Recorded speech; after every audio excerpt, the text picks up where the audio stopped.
Hello friends, welcome to உங்கள் investment coach YouTube channel. என்னோட சேனலை சப்ஸ்கிரைப் பண்ணி வச்சுக்கோங்க, பெல் ஐக்கானை கிளிக் பண்ணிக்கோங்க. ஸோ தட் நான் அப்லோட் பண்ற இன்வெஸ்ட்மெண்ட் ரிலேட்டடான வீடியோஸ் உங்களுக்கு கிடைச்சிக்கிட்டே இருக்கும். மியூச்சுவல் ஃபண்ட்ஸ்னா என்ன, லம்சம் மூலியமா எப்படி இன்வெஸ்ட் பண்றது, எஸ்ஐபியில் எப்படி இன்வெஸ்ட் பண்றது, இதுல என்னெல்லாம் டைப்ஸ் இருக்கு, மேஜர் டைப்ஸ், இதை பத்தி நான் ஆல்ரெடி வீடியோஸ் போட்டிருக்கேன். லிங்க் டிஸ்கிரிப்ஷன்ல கொடுத்துருக்கேன், போயிட்டு ஒரு வாட்டி செக் பண்ணிக்கோங்க இன்கேஸ் உங்களுக்கு பேசிக்ஸ்ல டவுட்ஸ் இருந்தா. இந்த வீடியோல நம்ம ஈக்விட்டி ஃபண்ட்ஸ்க்குள்ளார இருக்கிற சப் கேட்டகரிஸ் பத்தி தான் பார்க்க போறோம். Like index fund, ELSS fund, large cap, mid cap, small cap, இந்த மாதிரி இருக்கிற கேட்டகரிஸ் பத்தி தான் இந்த வீடியோல பார்க்க போறோம். ஸ்கிப் பண்ணாம எண்ட் வரைக்கும் பாருங்க. சோ தட் உங்களுக்கு என்ன கேட்டகரி, இது எப்படி ஒர்க் ஆகுது, நீங்க இதுல இன்வெஸ்ட் பண்ணலாமா வேண்டாமா அப்படிங்கறத நீங்களே டிசைட் பண்ணிக்கலாம். Large cap fund, mid cap fund, small cap fund, இது மேபி நிறைய பேர் கேள்விப்பட்டிருப்பீங்க.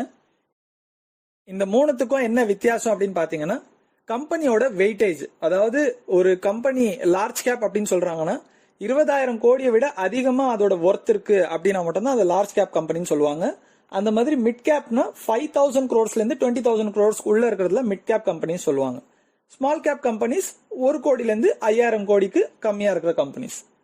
ஸோ இதுல இன்வெஸ்ட் பண்ற மியூச்சுவல் ஃபண்ட்ஸ் அந்த பர்டிகுலர் பேரை சொல்லி குறிப்பிடுவாங்க. இப்போ ஸ்மால் கேப்ல ஒரு 70-80% இன்வெஸ்ட்மெண்ட் பண்றாங்கன்னா அதை ஸ்மால் கேப் ஃபண்ட்னு சொல்லுவாங்க. For example SBI small cap, Kotak small cap, இதெல்லாம் வந்து பாத்தீங்கன்னா pure high risk funds. Mid cap funds பாத்தீங்கன்னா ஃபார் எக்ஸாம்பிள் உங்களுக்கு ஆக்சிஸ் மிட் கேப், உங்களுக்கு SBI மிட் கேப், இதெல்லாம் வந்து பாத்தீங்கன்னா உங்களுக்கு கொஞ்சம் மாடரேட்லி ஹை ரிஸ்க் இருக்கும். இதே லார்ஜ் கேப் பாத்தீங்கன்னா வெல் நோன் கம்பெனிஸ், இதெல்லாம் வந்து பாத்தீங்கன்னா டாப் கம்பெனிஸ் சொல்லலாம். இதுல இன்வெஸ்ட் பண்ற ஃபண்ட்ஸ் ஃபார் எக்ஸாம்பிள் உங்களுக்கு Mirae asset large cap fund, Nippon India large cap fund, இதெல்லாம் வந்து பாத்தீங்கன்னா லார்ஜ் கேப் ஃபண்ட். ஸோ இந்த பேரை வச்சு நீங்க கண்டுபிடிச்சிடலாம். ஸோ நீங்க இதுல எது சூஸ் பண்ணும் அப்படின்னு பாத்தீங்கன்னா, இதை வந்து ஃபார் எக்ஸாம்பிள் டென்யூர் வச்சு நீங்க டிசைட் பண்ணலாம். உங்களோட டியூரேஷன், நீங்க வந்து இப்போ இன்வெஸ்ட்மெண்ட் பண்ற ஸ்டார்ட் பண்றீங்க, ஒரு நெக்ஸ்ட் ஒரு 5 வருஷம் வரைக்கும் எனக்கு வந்து இந்த பணம் தேவை இல்ல, நான் இன்வெஸ்ட்மெண்ட் பண்ணிட்டே இருப்பேன், எடுக்க மாட்டேன் வெளியில அப்படின்னா மட்டும் நீங்க ஈக்விட்டி ஃபண்ட்ஸ் பக்கம் போகணும். அதுலயும் இந்த வந்து லார்ஜ் கேப் ஃபண்ட்ஸ் வந்து பாத்தீங்கன்னா ஒரு 4 இயர்ஸ் குறைஞ்சது, ஒரு 4 இயர்ஸ்க்கு மேலேயே வைப்பேன், குறைஞ்சது 4 இயர்ஸ் கண்டினியூ பண்ணுவேன் அப்படின்னா லார்ஜ் கேப் ஃபண்ட்ஸ்ல நீங்க போகலாம். மிட் கேப் ஃபண்ட்ஸ் போறீங்க அப்படின்னா அட்லீஸ்ட் நீங்க 5 இயர்ஸ் இல்ல 6 இயர்ஸ் அபவ் ஹோல்ட் பண்றீங்க, எடுக்க மாட்டீங்க அப்படின்னா மட்டும்தான் மிட் கேப் ஃபண்ட்ஸ்ல போகணும். ஸ்மால் கேப் ஃபண்ட்ஸ் குறைஞ்சது 6-7 வருஷத்துக்கு மேல, 7 வருஷத்துக்கு மேல இருந்தா மட்டும்தான் உங்களுக்கு ஸ்மால் கேப் ஃபண்ட்ஸோட ரிட்டர்ன்ஸ் நல்லா வரும்.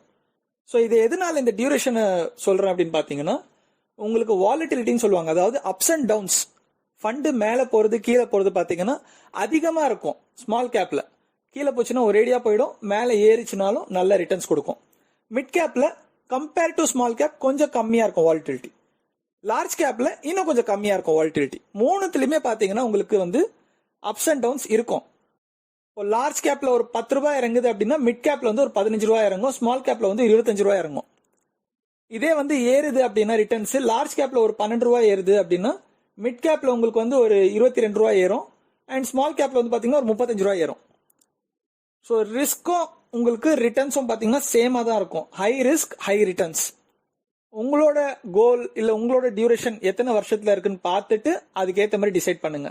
இல்ல லெஸ் தென் 4 இயர்ஸ் இல்ல லெஸ் தென் 3 இயர்ஸ், 3 வருஷத்துக்குள்ள எடுத்துருவேன், 4 வருஷத்துக்குள்ள எடுத்துருவேன் அப்படின்னா இந்த ஃபண்ட்ஸ்ல போகாதீங்க, டெட் ஃபண்ட்ஸ்ல போங்க. டெட் ஃபண்ட்ஸ்னா என்ன, அதுல இருக்க என்னென்ன கேட்டகரிஸ் அப்படிங்கிறது இதுக்கு அடுத்த வீடியோ போடுவேன். என்னோட சேனலை சப்ஸ்கிரைப் பண்ணி வச்சுக்கோங்க. சோ தட் நெக்ஸ்ட் வீடியோ நான் போடும்போது உங்களுக்கு நோட்டிபிகேஷன் கிடைச்சிரும். அடுத்ததா நம்ம பாக்குறது இண்டெக்ஸ் ஃபண்ட்ஸ். இண்டெக்ஸ் ஃபண்ட்ஸ் என்னன்னு பாத்தீங்கன்னா சிம்பிள்ங்க, நிறைய பேர் கேள்விப்பட்டிருப்பீங்க, நிஃப்டி, சென்செக்ஸ் அப்படின்னு சொல்றாங்க இல்லையா. சோ இந்த லிஸ்ட்ல பாருங்க, சென்செக்ஸ்ல இருக்கிற டாப் 30 கம்பெனிஸ் தான் வந்து சென்செக்ஸ் இண்டெக்ஸை குறிக்கிடுது. அதாவது இந்த 30 கம்பெனிஸ்ல தான் வந்து பாத்தீங்கன்னா இன்வெஸ்ட்மெண்ட் போகும். இதை வந்து பாசிவ் ஃபண்ட்ஸ் அப்படின்னு சொல்லுவாங்க. இந்த கம்பெனிஸோட growth தான் உங்களோட ஃபண்ட்ல அப்படியே ரிஃப்ளெக்ட் ஆகும். இப்போ நிஃப்டில பாத்தீங்கன்னா 50 கம்பெனிஸ் இருக்கு, சென்செக்ஸ்ல 30 கம்பெனிஸ் இருக்கு. கிட்டத்தட்ட சென்செக்ஸ்ல இருக்கிற 30 கம்பெனியுமே நிஃப்டிலயும் இருக்கும். நீங்க இந்த லிஸ்ட்ல பார்த்தாலே தெரியும். எக்ஸ்ட்ராவா இன்னொரு 20 கம்பெனியும் இருக்கும். இண்டெக்ஸ் ஃபண்ட் அப்படின்னு பாத்தீங்கன்னா like ICICI Prudential index fund, Nifty plan அப்படின்னு பேர் இருக்கும், HDFC நிஃப்டி ஃபண்ட் இருக்கும், HDFCல சென்செக்ஸ் பிளான் இருக்கு. இந்த மாதிரி ஒரு கம்பெனிக்குள்ளாரையும் பாத்தீங்கன்னா உங்களுக்கு இண்டெக்ஸ் ஃபண்ட்ஸ் செப்பரேட்டாவே இருக்கும்.